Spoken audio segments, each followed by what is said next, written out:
Welcome to K5 TV news. Andhra Pradesh వెనుకబడిన ప్రాంతాల అభివృద్ధి వేదిక రాష్ట్ర నాయకులు మరియు జిల్లా నాయకులు ఈరోజు అనగా 7/4/2025 సోమవారం రోజున అనంతపురం జిల్లా కలెక్టర్ గారిని కలవడం జరిగినది. ఈ సందర్భంగా హంద్రీనీవా కాలువ లైనింగ్ పనులు ఆపాలని రైతు సంఘం ద్వారా కోరడమైనది. రాష్ట్ర నాయకులు కేవీ రమణ, జిల్లా అధ్యక్షులు ఆకుతోటపల్లి నారాయణ రెడ్డి, జిల్లా ఉపాధ్యక్షులు సి శ్రీరాములు, జిల్లా ఉపాధ్యక్షులు డాక్టర్ సామ్రాట్ మధు, జిల్లా కార్యదర్శి సాకే ఆదినారాయణ, జిల్లా కార్యదర్శి సాకే హరి మరియు తదితరులు పాల్గొన్నారు. అనంతపురం జిల్లా కలెక్టర్ గారికి ఈరోజు వెనుకబడిన ప్రాంతాల అభివృద్ధి కమిటీ తరఫున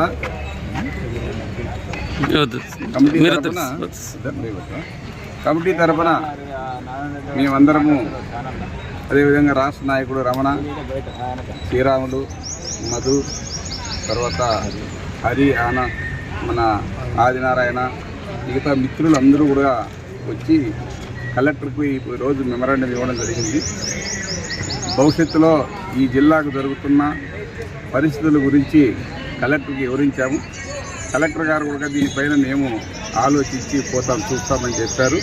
ముఖ్యంగా మేము ఈ జిల్లాలో ఇప్పుడు ఈ ప్రభుత్వం చేస్తున్నటువంటి ఈ లైనింగ్ పనిని, హంద్రీనీవా లైనింగ్ పనిని తక్షణమే ఆపాలని, అదేవిధంగా ఈ జిల్లాకు పరిశ్రమలు సమృద్ధిగా తీసుకురావాలని, అదేవిధంగా ఈరోజు జిల్లా అంతా కరువు విలయతాండవమై ఉండి ప్రజల్ని పీడిస్తూ ఉంటే కనీసం కరువు గురించి ఏదో నామకాస్తిగా కొన్ని మండలాలను ప్రకటించి జిల్లానంతా కరువు లేనట్టు చూపిస్తున్నటువంటి పరిస్థితి ఈరోజు.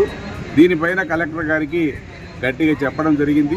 కరువు అనంతపురం జిల్లా అన్ని మండలాలు కరువు మండలాలుగా ప్రకటించాలని, అనంతపురం జిల్లాకు కరువు నుంచి రావలసినటువంటివి రైతులకు ఖచ్చితంగా రావాలని, ఈరోజు పండ్ల రైతులు అందరూ కూడా నిరాశ్రులైపోయి ఉన్నటువంటి పరిస్థితి. నిన్న అకాలంగా కురిసినటువంటి వర్షం ద్వారా అరటి తోటలు, మామిడి తోటలు, చీనీ తోటలు, అన్ని సపోటా తోటలు అన్నీ కూడా పాడైపోయినాయి, నేల పడిపోయినాయి, కాయలన్నీ కింద నిరియబడిపోయినాయి. ఇట్లాంటి పరిస్థితుల్లో రైతులను ఆదుకోవాలని, అదేవిధంగా ఈ జిల్లాలో వెనుకబడినటువంటి ఈ అనంతపురం జిల్లాని అభివృద్ధి చేయడానికి ప్రభుత్వాలు సహకరించాలని, సహకరించని వెడల ప్రభుత్వం పట్ల మేము ప్రజల్లోకి పోయి పెద్ద ఎత్తున ఉద్యమాలను తీసుకురావడానికి ప్రయత్నం చేస్తామని. మొట్టమొదటగా ఈ జిల్లాలో ప్రధానంగా జరుగుతున్నటువంటి అన్యాయము లైనింగ్ పనులు. హంద్రీనీవా ఈరోజు మన జిల్లాలో మిట్ట ప్రాంతంలో వెళ్ళిపోతుంది. ఇది చిత్తూరు జిల్లాకి. మరి ఆ మిట్ట ప్రాంతంలో పోయేటువంటి హంద్రీనీవా నుంచి ఇప్పుడు ఇడుతున్నటువంటి నీళ్ళన్నీ కూడా అంతో ఇంతో బోర్ల కింద బోర్లు రీఛార్జ్ అయ్యి గ్రౌండ్ వాటర్ పెరిగి ఇప్పుడిప్పుడే పండ్ల తోటలు అవి ఇవి రైతులు పెట్టుకొని కొంత అభివృద్ధిలోకి వస్తారనేటువంటి పరిస్థితుల్లో ప్రభుత్వం ఈ కఠినమైన నిర్ణయం తీసుకోవడము ఇది తప్పు. మేమే కాదు, ఈ జిల్లాలో ప్రతి ఒక్కరూ దానిపైన వ్యతిరేకిస్తూ ఉన్నారు.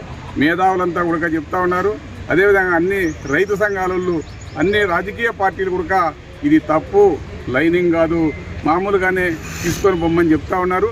అంతేకాకుండా హంద్రీనీవాని వెడల్పు చేయాలని, మనకు హంద్రీనీవాకు రావాల్సినటువంటి నీళ్ళని నికరంగా తీసుకురావాలనేటువంటి ఆలోచనతో హంద్రీనీవాని కూడా వెల్డింగ్ చేసి మనకు రావాల్సినటువంటి 40 టీఎంసీలు ఇప్పుడు మళ్ళీ 20 టీఎంసీలు ఇస్తామంటారు. ఈ 40 టీఎంసీలు కూడా సమృద్ధిగా తీసుకుపోయేటువంటి కాలంని తీసుకురావాలనేటువంటిది డిమాండ్ మేము పెడతా ఉన్నాము. రాబోయే కాలంలో ఇది ప్రభుత్వం తగు చర్యలు తీసుకొని జిల్లా పట్ల కొంత ఆలోచించకపోతే మేము విస్తృతమైనటువంటి ప్రచారం చేసి పోరాటాలను చేస్తామని చెప్తా ఉన్నాము. ప్రతి మండలంలోనూ, ప్రతి గ్రామంలోనూ, ప్రతి నియోజకవర్గంలోనూ విస్తరింపజేసి మా వెనుకబడిన ప్రాంత రైతులందరినీ కూడగట్టి ఈ ప్రభుత్వాన్ని మెడలుంచి ఆ కోరికలను సాధించుకోవడానికి ప్రజా సంఘాలన్నీ సిద్ధంగా ఉన్నాయి. అందుకు శ్రీకారంగా ఇది మొట్టమొదటగా మేము కలెక్టర్కి ఇచ్చి చెప్పి విన్నవించుకుంటున్నాము. దీనిపైన తక్షణమే ఈ ఎమ్మెల్యేలు, అనంతపురం జిల్లాలో ఉన్నటువంటి ఎమ్మెల్యేలు, మంత్రులు అంతా కూడా దీనిపైన ఆలోచన చేయాలని కోరుతూ ఈ అవకాశం ఇచ్చినటువంటి పెద్దలందరికీ కూడా, అదేవిధంగా ఇక్కడ వచ్చినటువంటి మా కమిటీ వాళ్ళకు, రాష్ట్ర నాయకులకు ధన్యవాదాలు చెప్తున్నాను.